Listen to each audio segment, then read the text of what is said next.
তুমি খেটে খেটে মরবে আর তোমার ছোট ভাই আর ওর বউ বসে বসে খাবে। তোমার সমস্যাটা কি বলো তো? বাবা মা মারা গেছে মানে এখন ওর বাবা মা সবকিছু আমি কাজে যাচ্ছি।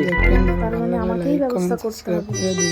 আসছি। দাদা কাজে যাচ্ছেন? হ্যাঁ দাদা আমিও কাজে যাব তোমার সাথে, নইলে আমি কাজ শিখবো কি করে? আচ্ছা ঠিক আছে চল। দিদি কি ভাবছো?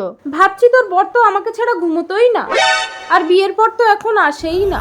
দাদা কিছু বলতেন না? আরে দাদা তো নাইটে ডিউটিতে যেত। যাস না পরি, ওরা আসলে তুই যেখানে খুশি যাস। আমি নোংরা লোকের সাথে সংসার করব না দিদি। এবার ছোট ভাইয়ের পালা। কাজ থেকে এলাম। মিতা পরি, দেখো না ছোট আমার সাথে ঝগড়া করে আমাকে মিথ্যে বদনাম দিয়ে পালিয়ে গেল। আমার নাকি ঠাকুরপুর সাথে লাইন আছে। কি বৌদি মানে মায়ের সমান? বৌদিকে এত বড় কথা বলেছে, ওকে আর আসতে হবে না। এ ভাই শোন শোন শোন। আমি কোনো কথা শুনবো না দাদা। তুমি কোনো চালাকি করনি তো?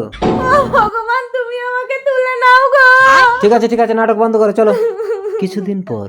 কি হলো বৌদি, হাত ধরে টেনে ঘরে আনলে কেন? ঠাকুরপো তোমার বউ চলে গেছে, তোমার জ্বালাটা আমি বুঝি। ছাড়ো, আমার কোনো জ্বালা টালা নেই। কিরে ভাই কি হয়েছে? মিতা কি হয়েছে গো? ভাই কথা না বলে চলে গেল।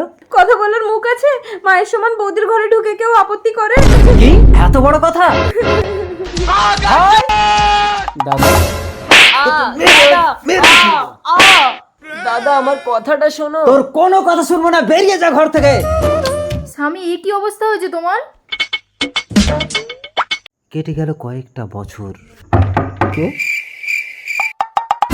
মন্ডল ইন্ডাস্ট্রির 50 লক্ষ টাকা চুরির অপরাধে আমি তোমাকে অ্যারেস্ট করতে এসেছি। আমি করিনি স্যার। সেটা কোর্টে প্রমাণ হবে। স্যার ওকে ছেড়ে দিন। সেটা কোম্পানির নতুন মালিক এমজের সাথে কথা বলো। চলো। স্যার নতুন মালিক কে? আমি আমি আমি ঠাকুরপো। Don't touch me.